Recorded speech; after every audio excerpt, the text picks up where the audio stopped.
it's Rachel from Madame Fashions. So, I told you guys in the last video that I had seen my dad, and I kind of gave you a little brief history, little synopsis of my relationship with my father. So, when I came out to Ventura, I wasn't like, it was a little bit wonky between us, and there was some silence and some uncomfortableness between us. So, I felt it best just to not see him. I didn't really want this trip to get emotional or intense, and I don't want it to get ugly, so I just felt it was best if I just didn't contact him when I came out here. And I could sense that he was avoiding me anyways, and so I was avoiding him because he was avoiding me. So I just figured it best just to leave it alone and let it blow over.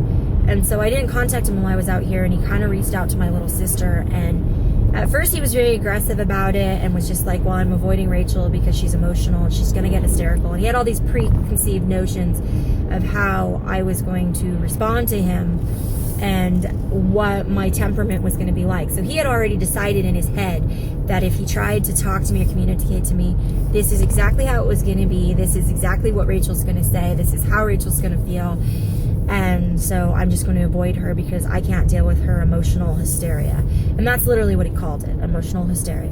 So, that being said, it didn't necessarily put me in the mood to go see him, because I was like, wow, he's already built this thing up in his head. I'm just going to stay away from it. So I kind of avoided him, and he tried to do lunch or movies. About 2 or 3 times he reached out to Sarah and was like, why don't we all get together? And I was like, nah, I'm going to be in Pasadena. Nah, I'm not feeling well. And I kind of just kept blowing it off. And then finally my dad kind of like pulled my little sister aside and like kind of begged her, please let Rachel come see us. Like, I'm not upset at her. I really want to talk to her and help her. And like, I really want to work this out between her and I. And he went on and on and on with my sister. So my sister came and groveled to me and was just like, will you please go do this? He's coming from a really good place. You need to go see your father, and you need to make this happen, and you need to be the bigger person, and like, suck it up, put your big kid pants on, and go have lunch with your father. So I was like, okay, I'm going to go ahead and do this. I'm a little nervous about it, but I'm going to do it. So my little sister and I went and did lunch with her, and it was the weirdest experience ever. I literally spent an hour listening to my father go on and on and on and on and on and on and on and on and on about how horrible his life is and how it's a war zone and everyone's out to get him, and it was just very theatrical. And he went on and on and on and on. No one said anything throughout lunch. Everyone kind of just stared in space.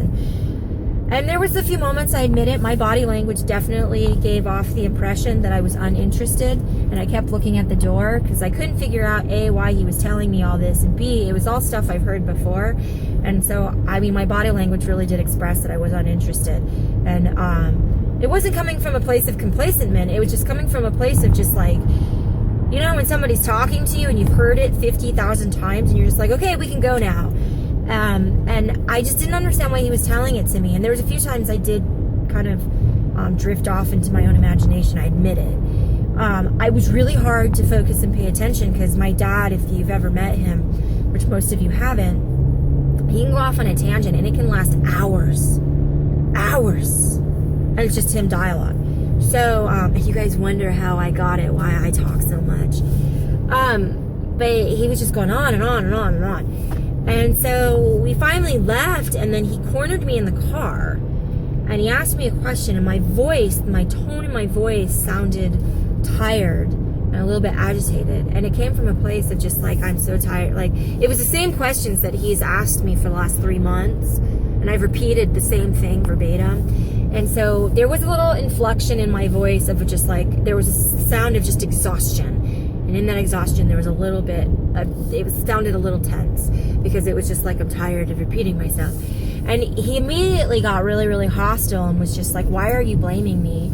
And why are you so angry towards me? This whole entire encounter, you've just been seething inside of yourself, and I can read you, and I can read energy in the room, and you hate me. And he went into this whole entire thing, and I immediately apologized and was like, look, you know, I apologize for my tone, and I'm really sorry that my tone really upsets you and isn't so your liking.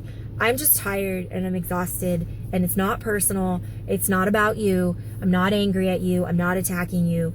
I'm just tired and I'm exhausted, and there probably is a little bit of frustration because I've repeated this like so many times to you, and I'm just tired of repeating it. And that's where that's coming from. But like, I don't want to argue with you, so can we just not do this? And he was like, fine. And then he stopped, and then he escalated. There was like dead silence for like 2 minutes in the car, and then he escalated, and it just got like hyper crazy intense, and he went right back to being yelling and screaming at me. And it was like every time I refused to argue and was like, look, I'm just telling you how I feel, like I don't hate you, I don't feel these things that you're saying, he would escalate even further. And the more I wouldn't engage, the more he escalated. And then it finally ended up with him calling me names and screaming and yelling and insisting that I'm lying about my feelings and I'm lying to myself and that I'm very uninspiring.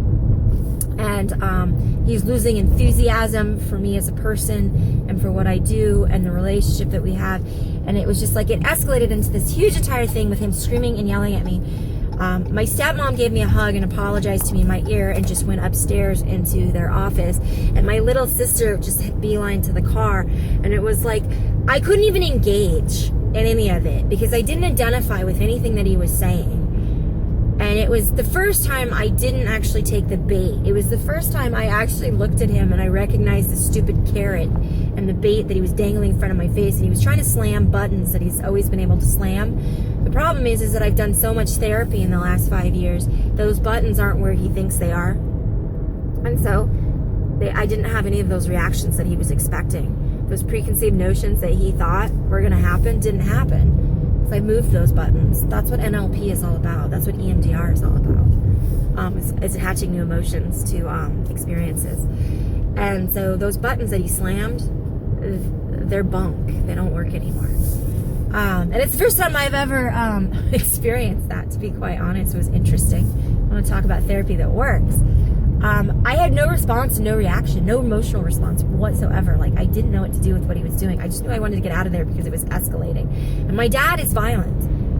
I've seen him punch holes in walls. I've seen him punch holes in cars. I've watched him rip out the panels in the vehicle with us kids in the car. I've had my father throw me up against walls and punch the walls next to my face. I've seen that violence. That boogeyman, I know him very well. And it was when you're angry and upset and emotional and you're in it with your parents, you know, you're just like, bring it, whatever, what are you going to do, hit me?